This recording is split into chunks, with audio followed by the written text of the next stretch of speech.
Hello everyone, कैसे आप सब। उम्मीद करता हूँ अच्छे ही होंगे। तो आज हम लेसन 5th स्टार्ट करने जा रहे हैं। लेसन का नाम है फॉर्म्स एंड फ्रेम्स। तो बिना टाइम वेस्ट किए आइए चलते हैं पहले प्रोग्राम पर।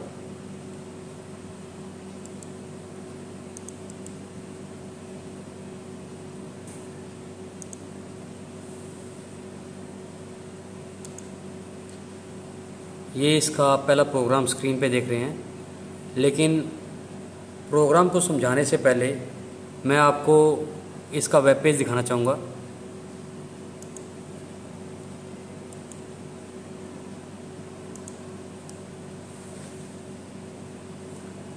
ये आप देख रहे हैं वेब पेज आपको स्क्रीन पे दिखाई दे रहा है। इसके अंदर आप देखिए यहाँ पर first name write here, last name, आगे एक कंट्रोल दिखाई दे रहा है। तो यहाँ पर हम दो कंट्रोल देख सकते हैं। एक ये आप ऊपर जो बॉक्स देख रहे हैं, दूसरा ये दोनों कंट्रोल कहलाएंगे टेक्स्ट बॉक्स। अभी तक हमने जितनी भी प्रोग्रामिंग की है HTML के अंदर, उसके अंदर ऐसा हमने अभी तक नहीं सीखा। यानी कि ऐसा हमने अभी तक कोई भी साधन नहीं सीखा है जिसके द्वारा वेब पेज को इनपुट दिया जा सके। तो आप देख सकते हैं अब हम इन कंट्रोल्स के द्वारा वेब पेज को इनपुट देंगे। राइट हेयर, मैं यहाँ पर क्लिक करता हूँ और इसे बैक स्पेस से इरेज करके हम यहाँ पर कोई भी टेक्स्ट दे सकते हैं। लास्ट नेम, टैब के द्वारा हम नेक्स्ट कंट्रोल में आ सकते हैं, नेक्स्ट टेक्स्ट बॉक्स में आ सकते हैं।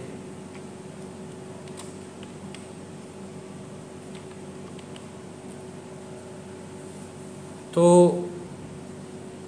ये कंट्रोल कैसे बनते हैं, इनको हम टेक्स्ट बॉक्स भी कह सकते हैं, मैं आपको पहले बता चुका हूँ।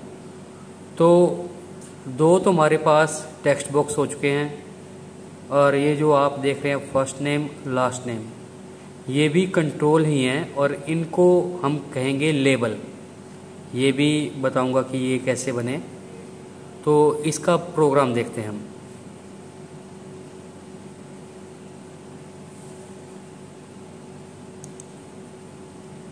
ये प्रोग्राम है, आप इससे पहले थोड़ा रीड कर लीजिए।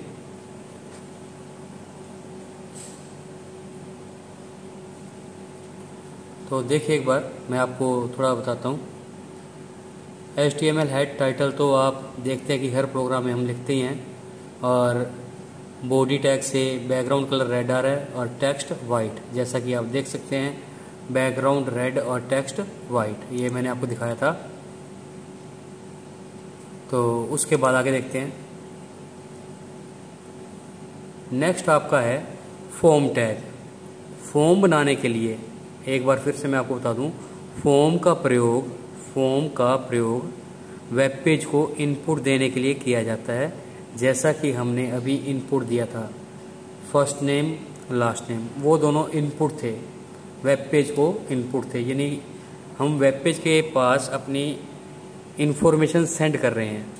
तो वेब पेज को इनपुट करने के लिए हम फॉर्म का प्रयोग करते हैं, और बॉडी टैग के बाद हम फॉर्म टैग लगाएंगे। फॉर्म, ये फॉर्म ओपनिंग हो गया है और ये फॉर्म क्लोजिंग। अब जो फॉर्म टैग है आपका, इसके एट्रीब्यूट के बारे में डिस्कस करेंगे। फॉर्म टैग का एक तो एट्रीब्यूट है एक्शन एट्रीब्यूट। एक्शन एट्रीब्यूट के आगे हम यहाँ पर हम URL देते हैं, और वो URL होता है जहाँ पर कि आपको ये इनपुट सेंड करना है। जो आप फर्स्ट नेम या लास्ट नेम दे रहे हैं, ये इनपुट आपने जहाँ पर सेंड करना है वो आप एक्शन के आगे URL में डिफाइन करेंगे। और URL के अंदर अगर आप यहाँ पर मेल टू लिखते हैं, URL में अगर आप यहाँ पर मेल टू लिखते हैं और मेल टू के आगे आप ईमेल आईडी देंगे, और आपका जो इनपुट है फर्स्ट नेम और लास्ट नेम, ये इस ईमेल आईडी के ऊपर सेंड हो जाएगा। एक्शन एट्रीब्यूट का प्रयोग URL डिफाइन करने के लिए किया जाता है, जहाँ पर आपने इन्फॉर्मेशन सेंड करनी है। तो अगला एट्रीब्यूट है आपका मेथड एट्रीब्यूट। मेथड एट्रीब्यूट का प्रयोग जो है, इसकी दो वैल्यू होती हैं, एक तो गेट और एक पोस्ट। मेथड एट्रीब्यूट की दो वैल्यू होती है, गेट एंड पोस्ट। आप गेट देते हैं या पोस्ट देते हैं, दोनों का काम सेम ही है। डिफरेंस क्या है कि अगर आप गेट देते हैं तो जो इनपुट दिया जा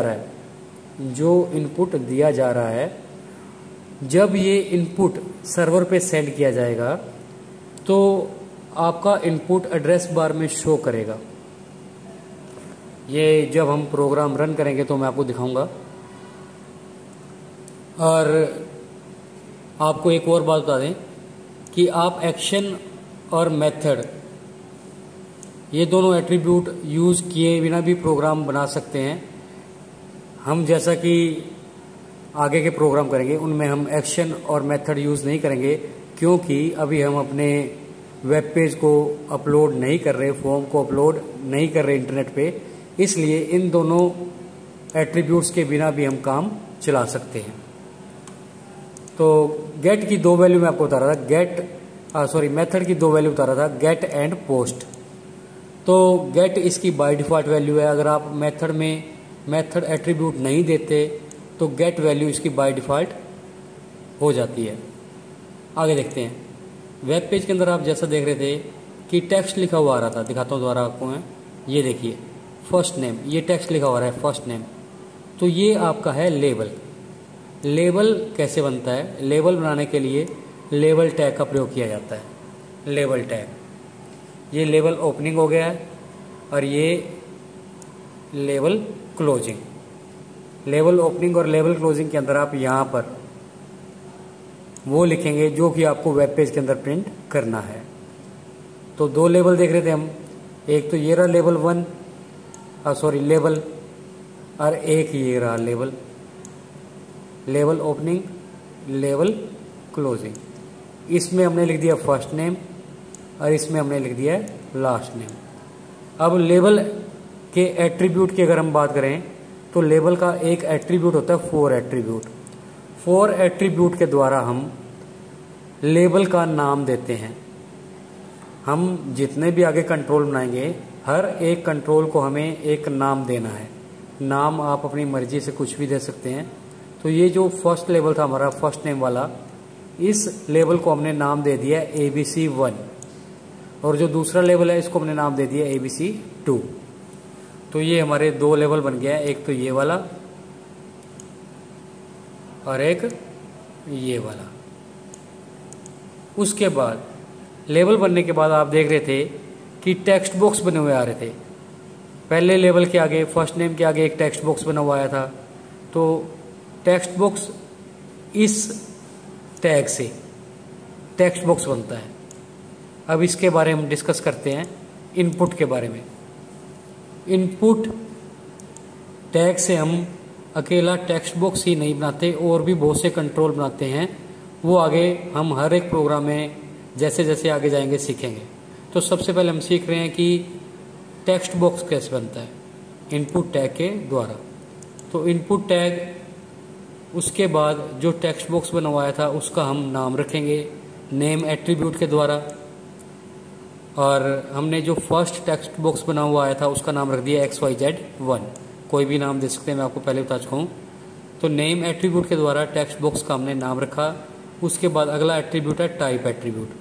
टाइप एट्रीब्यूट के आगे अगर आप वैल्यू में टेक्स्ट लिखते हैं तो टेक्स्ट बॉक्स बनेगा। और भी कई कंट्रोल बनते हैं, वो डिपेंड करेगा उनके टाइप के ऊपर। टाइप की वैल्यू जो देंगे उसके अकॉर्डिंग वो आपका कंट्रोल बनता जाएगा। अगले प्रोग्राम में देखेंगे तो अच्छे से समझ आ जाएगा। उसके बाद वैल्यू के अंदर हम यहाँ पर दे रहे हैं राइट हेयर। तो आप देख सकते हैं कि जो फर्स्ट आपका टेक्स्ट बॉक्स था, हमने वेब पेज को ओपन किया था तो यहाँ पर लिखा हुआ आया था राइट हेयर। तो वैल्यू में अगर आप यहाँ पर कुछ भी लिखते हैं तो वो टेक्स्ट बॉक्स में लिखा हुआ आता है। आप चाहें तो न भी दें, अगर कुछ भी नहीं देंगे तो आपके टेक्स्ट बॉक्स में कुछ भी लिखा हुआ नहीं आएगा। और अगला आपका एट्रीब्यूट है साइज एट्रीब्यूट। साइज एट्रीब्यूट के द्वारा हम टेक्स्ट बॉक्स का साइज दे सकते हैं। आप अगर साइज एट्रीब्यूट नहीं देंगे तो बाय डिफॉल्ट साइज 20 कैरेक्टर आएगा। तो नेक्स्ट आपका B R means break, next line में स्टार्ट हो जाए। यानी आपका पहले एक लेबल आया फर्स्ट नेम, उसके आगे टेक्स्ट बॉक्स बना हुआ आया, फिर हमने ब्रेक दिया, नेक्स्ट लाइन स्टार्ट हो गई। नेक्स्ट लाइन स्टार्ट होने के बाद अगला लेबल आया लास्ट नेम, फिर उसके बाद अगला टेक्स्ट बॉक्स बना हुआ आ गया है। और इस टेक्स्ट बॉक्स के अंदर हमने जो दूसरे वाला टेक्स्ट बॉक्स है उसके अंदर हमने ना तो साइज एट्रीब्यूट का प्रयोग किया, तो जब हमने साइज एट्रीब्यूट का प्रयोग नहीं किया तो साइज जो है वो 20 कैरेक्टर आ रहा है, और ना ही हमने दूसरे वाले टेक्स्ट बॉक्स में वैल्यू एट्रीब्यूट का प्रयोग किया। तो आप देख सकते हैं कि दूसरे वाले टेक्स्ट बॉक्स में ना तो कोई वैल्यू आ रही है और इसका साइज भी छोटा आ रहा है। अब आप इस प्रोग्राम का एक बार स्क्रीनशॉट लें और इसको अच्छे से रीड करें, और फिर भी कोई दिक्कत आती है तो आप मुझे कमेंट के द्वारा पूछ सकते हैं। और HTML के अगर आप बाकी लेसन देखना चाहें, जैसे लेसन 3 है आपका HTML का, लेसन 4 है इमेजेस, लिंक्स, टेबल्स, वो सारे प्रोग्राम्स मैं आपको डिस्क्रिप्शन के अंदर दे दूंगा लिंक बनाकर, आप उनको वहाँ जाकर देख सकते हैं। Thank you.